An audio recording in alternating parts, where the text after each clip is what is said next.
చరిత్రలో నిలిచిపోయేలా వరంగల్ రజతోత్సవ మహాసభను నిర్వహించేందుకు BRS సన్నద్ధమవుతుంది. Meeting కోసం ఏర్పాట్లు జోరుగా సాగుతున్నాయి.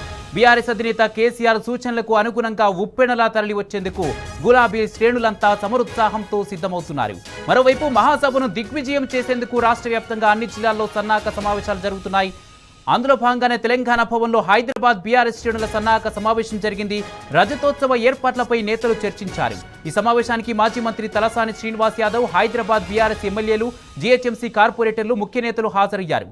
వరంగల్ మీటింగ్ను దిగ్విజయం చేసే మరోసారి గులాబీ పార్టీ సత్తాను చాటి చెప్పాలని నేతలు పిలుపునిచ్చారు.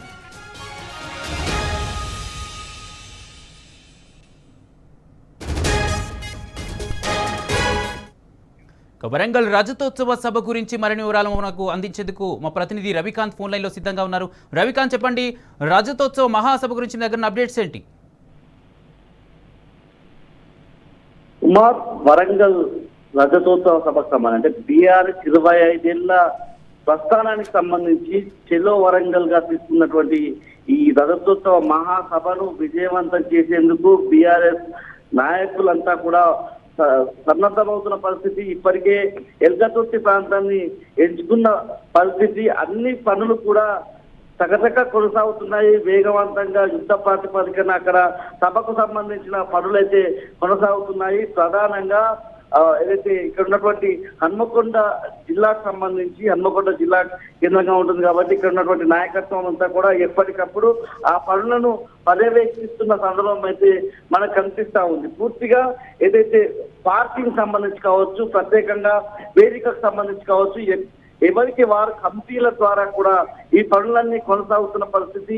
ఎండాకాలం కావడంతో, ఏప్రిల్ 27 ఎండాకాలం కావడంతో వచ్చేటువంటి ప్రజలకు సంబంధించి ఇబ్బందులు కలగకుండా పూర్తిగా 10 లక్షల వాటర్ బాటిల్స్, అదేవిధంగా 10 లక్షల మజ్జిగ ప్యాకెట్లను కూడా అందుబాటులో ఉంచే విధంగా ఏర్పాట్లు అయితే కొనసాగుతున్న సందర్భం అయితే మనం చూస్తా ఉన్నాము. ఈ సభ ద్వారా ఏదైతే ఇప్పటి వరకు జరిగిన సభలన్నింటినీ మించే విధంగా కూడా ప్రజలు తరలి వచ్చే విధంగా కూడా ప్రణాళికలు కొనసాగుతున్నాయి. ఎక్కడికక్కడ రాష్ట్ర వ్యాప్తంగా అన్ని నియోజకవర్గాలకు సంబంధించి బీఆర్ఎస్ అధినేత కేసీఆర్ గారు వాళ్ళందరితో సమావేశాలు ఏర్పాటు చేసి వాళ్లకు దిశానిర్దేశం చేస్తున్న పరిస్థితి. ఏదైతే హన్మకొండ జిల్లా సంబంధించినటువంటి ఎల్గతుర్తి ప్రాంతానికి దగ్గరుండేటువంటి చుట్టుపక్కల ప్రాంతాలు, ఇటు ఉమ్మడి కరీంనగర్ కావచ్చు, ఉమ్మడి వరంగల్, ఉమ్మడి మెదక్ సంబంధించి పెద్ద ఎత్తున ప్రజలు తరలి రావడానికి అయితే సిద్ధంగా ఉన్న పరిస్థితి. 17 నెలల కాంగ్రెస్ పార్టీకి సంబంధించినటువంటి విధి విధానాలే కావచ్చు,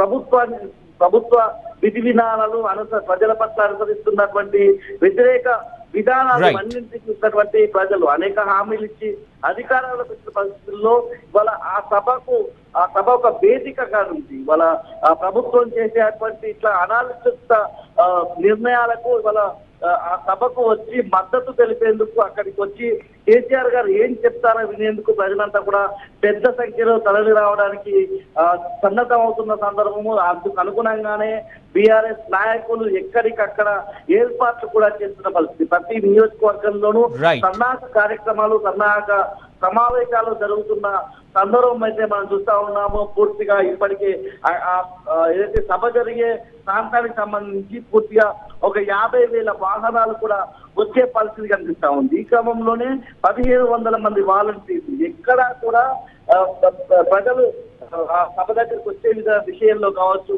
ట్రాఫిక్ విషయంలోనే కావచ్చు, సభ దగ్గరికి వచ్చిన తర్వాత ఎటువంటి ఇబ్బందులు కలగకుండా వాలంటీర్లనే 1,500 మందిని ఏర్పాటు.